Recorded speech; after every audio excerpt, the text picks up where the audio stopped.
800 megawatt का unit लाने का प्रावधान है, जिसके सारे क्लियरेंसेस में हम लोग लगे हैं, लैंड एक्विजिशन में लगे हैं और बहुत जल्दी इस पे काम स्टार्ट होगा।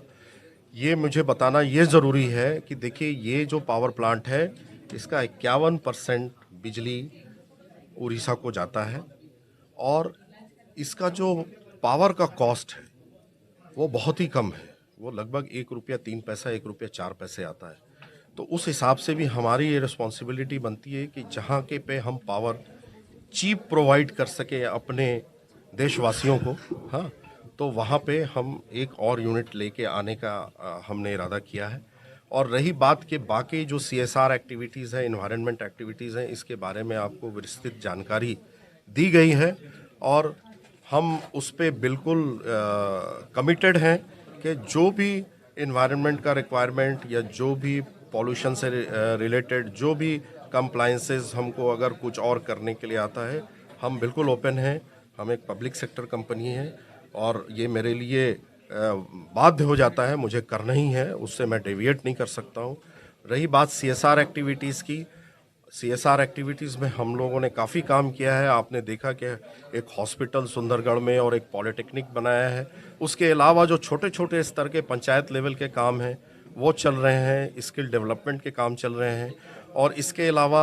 हम लोगों ने और जो भी पॉलिटेक्निक खुला है, हम सरकार से टेकअप करेंगे कि वहाँ एक लॉन्ग टर्म कंटिन्यूअस बेसिस पे एक शॉर्ट टर्म स्किल डेवलपमेंट का प्रोग्राम चले। तो ये सारी चीज़ें हैं हमारे तरफ से। सर, एक मुद्दा जो सबसे बड़ा मुद्दा अभी हो गया सुंदरगढ़ टाउन में, जो आस मैनेजमेंट को लेके आस डाल दे रहे हैं, आपका एनटीपीसी से जो देखिए निकल रहा है उसके लिए आप क्या क्या देखिए, ये मैंने बहुत ही स्ट्रांगली टेकअप किया। मैं कहता हूँ कि मैं पहला यहाँ पे जो आदमी होगा रिप्रेजेंटेटिव, जो मैंने डिस्ट्रिक्ट मैजिस्ट्रेट के साथ और पॉल्यूशन बोर्ड को इमीडिएटली चिट्ठी लिखा कि ये ऐसा हो रहा है, चूँकि हम तो ऐश NHI को दे रहे हैं। NHI अपने ट्रांसपोर्टर्स लगाते हैं और वो ऐश लेके जाते हैं और हम पेमेंट NHI को करते हैं। हमारा डायरेक्ट ट्रांसपोर्टर से कोई लिंक नहीं है। लेकिन स्टिल अगर ऐसा हो रहा है तो हमने उन सारे ट्रांसपोर्टर्स और एजेंसीज जो NHI ने लगाया है उसको बैन किया है, उन ट्रक्स को बैन किया है, उन पे पेनाल्टी लगाई है और इसके अलावा मुझे जो भी रिक्वेस्ट आया है डिस्ट्रिक्ट एडमिनिस्ट्रेशन से कि भाई ऐश जो भी गिराया हो आप उसको उठा दें, एज ए रिस्पॉन्सिबल ये कॉरपोरेट एंटिटी हमने उन सारे ऐश को उठाया है और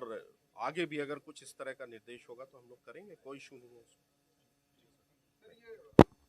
उसमें। मैं बता दूं, आप जो सवाल पूछ रहे हैं उससे पहले मुझे जवाब है उसका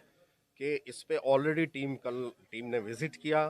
टीम ने देखा है कि हमारे यहाँ से कुछ भी इस तरह का जो डिस्चार्ज है वो नहीं हो रहा है और वो यहाँ से फिर आगे MCL, चूँकि NTPC दड़ली पड़ली ही नहीं है, वहाँ पे और बहुत सी कंपनीज हैं जो उस आप जो बोल रहे हैं इब नदी के जो ये है उससे कनेक्टेड है। तो वो खुद सारे जगह को जांच कर रही हैं। उसमें एब्सोल्युटली हमारे तरफ से हो सकता है कि एक आध को इंस्टेंस हुआ हो जिसका कि हमने ऑलरेडी